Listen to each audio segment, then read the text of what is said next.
Sometimes choosing the type of carburetor is worse than choosing the right size carburetor. So today we're going to talk about all the different options there are in the aftermarket carburetors and what will work best for the application you're working on. Let's go. Obviously, we've got a lot of different styles of carburetor up here, and we'll talk about those here in just a quick minute. The most important thing you can do really is to leave whatever bias you have behind and be open to selecting the right carburetor for the application, not the one you might be the most comfortable with. And I know that's difficult. We've all got our own biases and what we enjoy tuning on and what we've learned to use really well. And sometimes that works okay. Sometimes you will choose the right carburetor for that application, and other times it can be the exact opposite of what the engine needs. So be open to that. Don't say, well, I've always used a 80457 or an 1850 style vacuum secondaries Holley. That's all I'm going to put on. It'll be fine. Or I'll go to a 3310, no problem. That's what I'm comfortable with. I don't want to get out of my comfort zone. Sometimes you've got to do that. That's okay. There's good resources for everything on the internet these days, so it shouldn't be that complicated to pick out the right one and then learn how to tune it for the application that you're working on. When you start this process off, you've got to be honest with yourself and really kind of define what the vehicle is going to be used for. So that's the big one. Now, my GMC truck is easy. That was always going to be a cruiser. It's not made to, it's got a two-piece drive shaft in it. I don't want to have an 800 horsepower engine up front. I'd have to do some different things to, get rid of that and, beef everything else up. There's no reason for it. It wasn't what it's intended use for. My 67 Chevelle is more of an aggressive street driver. It will see some time at the drag strip, but those are the types of things you need to define. Is it going to be a cruiser? Is it going to be a drag racer? Do you want to do a drag and drive type event occasionally at the drag strip, or just kind of a street performance type of deal? Do you want a ton of fuel economy out of what you're working on? Is that the most important thing to you?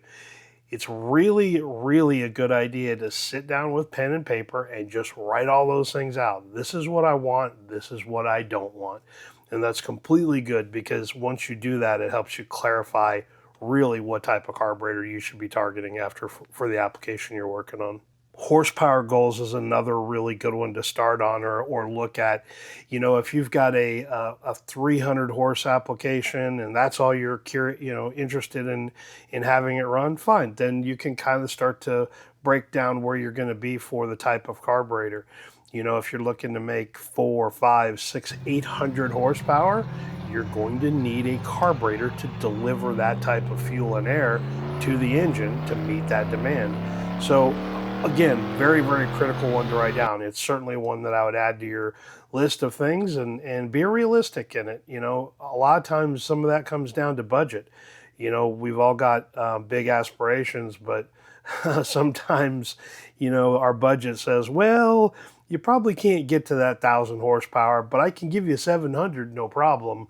That's okay. That's completely fine. That's completely realistic. So try to be that way when you're trying to figure out exactly what your budget is.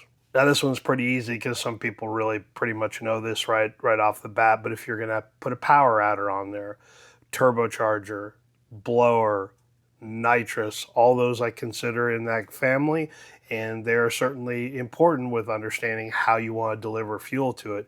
If you're going to do a turbo application and it's a blow-through style carburetor, the carburetor needs to be capable of handling that and sealing that up, so you can seal up the bowls and so they can see the right amount of pressure. All those things are critical. Some carburetors aren't capable of handling that. That Edelbrock carburetor is a great example of that. So it's just understanding or adding that to your list of things to do there or to look at is, if you're going to add a power adder, it's certainly going to change the type of carburetor. Once you've got all that figured out, you can start to get a little bit clearer path of what direction you're going. Now, I'm going to clear the bench here, and I'm going to break this down into what I call two different types of carburetors: a street-only carburetor and a street and strip type performance carburetor. Those will be really easy. Let's start with the street and strip one first. This style of carburetor is really pretty easy when it boils down to the way I tend to look at this one, this style of carburetor. And when I'm talking about this style, I mean a double pumper or a mechanical secondaries type carburetor that has that auxiliary fueling to go along with it. This one has the accelerator pump on both bowls. That's what a double pumper means. It has two squirters and delivers that fuel that way. Certain performance applications are going to need that type of carburetor. So when I'm having that discussion with somebody and they say, I'm not quite sure what type of carburetor, what do you suggest? For me, it's easy. I start around 600 horsepower. If your goal is 600 horsepower and above, and you are looking for something more aggressively on the cam profile side, compression, adding a better cylinder head, certainly a different style of intake manifold. Doesn't really always have to be a single plane or an open plenum center manifold. It can be a dual plane style intake. Really just depends. Those intake manifolds are capable of flowing that. But really those two things, 600 horsepower and what is your desired use of it? If it's a street strip type of car, my Chevelle's a great example with that. I chose to go with the VRS. Now that's the 950 that we tested a few months ago, but that's what's going to go on the Chevelle because it is a 540 cubic inch motor.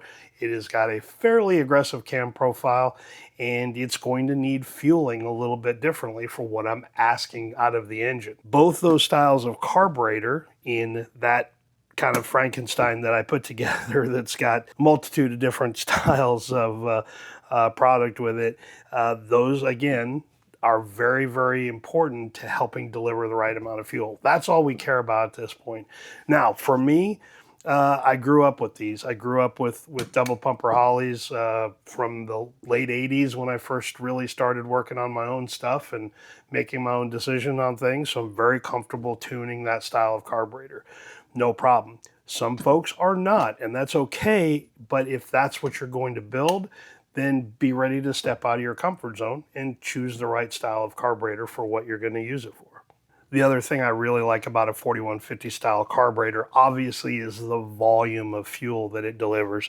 I've heard people call them mindless, and they're just there to send a fire hose amount of fuel down into an engine instead of a garden hose style. I get that. That's certainly the reputation that they've earned, and they deserve it because they do have the ability to flow a lot of fuel. But the other side of that is having a lot of adjustability. Now, that Edelbrock carburetor, we've done a ton of videos on that. I was one of the first people in the country to have that carburetor. I was the first one to purchase a 950. When they came on the market, we've done, well, probably half a dozen videos on that carburetor so far. So if you want to check some of those out, I'll leave some links below so you can check them out. But that style of carburetor is highly adjustable. It's got things in it, or it's got circuits in it that allows us to tune far more aggressively. This one has a 4-circuit style carburetor that allows you to tune wide open throttle, 2 intermediate circuits, and a idle circuit. This style carburetor here, this Frankenstein one, has a 2-circuit style carburetor. It allows you to tune wide open throttle, very important to get the AFR where you want on a race type application, and idle, and that's it. Now the VRS has the auxiliary air bleed, so if you've got a really aggressive cam profile and you don't want the thing idling at 12, 13, 1400 RPM on a street car, you can allow the auxiliary air bleed in there to add more air to it so you can get the RPM down a little bit more under control. This Frankenstein style carburetor doesn't have that, but if that's part of what you're going to use, and you're going to have a very aggressive cam profile. That's why we try to figure out where you're going to go. If you're going to be a 600 horsepower application and what you're going to use it for, you may need that. On a street car, I absolutely love having those because it makes the tuning side very, very good. 4-circuit idle on both these carburetors, another really key piece. So those types of carburetors, now there is plenty other out there. For a race style application, these are 2 that I had here. Obviously, I've got several VRS carburetors. I've got quite a few double pumper style carburetors. There's plenty of choices out there in it. Now, certainly Holley has been the dominator in that market with the Dominator platform also. 4150 style or 4500 series carburetors, but certainly you can look at others. The Edelbrock VRS is new on the market.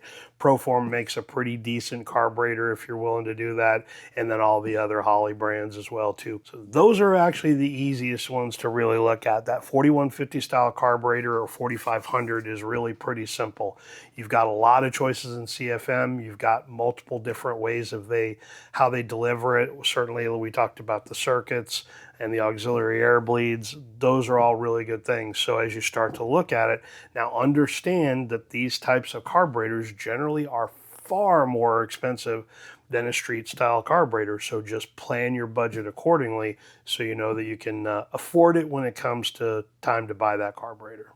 Now that we got the race style carburetors or performance style carburetors out of the way, let's talk about the street style, because it gets a little more complicated here because we've got a lot more choices to choose from. These are just a few of the choices. Again, it's stuff that I had here, so it was easy to put on the bench and kind of demonstrate, talk about it. But certainly you've got the Performer or the AVS2 style carburetor from Edelbrock. Hands down, I do believe, because of a lot of things, the tunability, the adjustability, the tuning chart that they give you, it's very, very repeatable as far as setting a tune in it. It's very good at what people say holding a tune, which is a BS kind of comment. Doesn't really mean anything, but they do extremely well as long as you keep clean fuel going through it. They're really, really pretty simple to work on, pretty easy to tune and adjust and get good consistent driving out of a good daily driver, cruiser, whatever. And they have the ability to get some fuel economy out of them as well too. The Holley 4160 style carburetor, again, is a very, very good, tried and true, tested, very, very exceptionally well designed and very easy to tune style carburetor for a good street application. Good news is, in these type of street carburetors, the price is typically under $500. Now, that market changes quite frequently and nothing's getting cheaper anymore. So those prices are obviously going to vary, but those style of carburetors are pretty consistent. Vacuum secondary style carburetor, single metering plate up front so you can change the jets in it. You don't need to worry about the rear. The vacuum secondary handles all of the wide open throttle or the secondary fueling. Very, very easy to work on, not overly complicated. Parts are available pretty much everywhere. Even local auto parts stores here in the US typically sometimes will have a tuning kit or usually a rebuild kit in stock for them. So if you get into a situation where it's kind of filthy or picked up a lot of trash, it's not idling or cruising well, you can pick up a rebuild kit pretty easily for those and get it cleaned up and back on the road. There's endless amounts of resources for tuning those two style carburetors. Obviously, I've spent a lot of time on this channel with the Edelbrock style carburetor because, quite honestly, that information didn't really exist very well before I started making this type of content. So I wanted to make it easy for someone to tune that. Is that my favorite carburetor? Is that the only carburetor I use? No, it's not.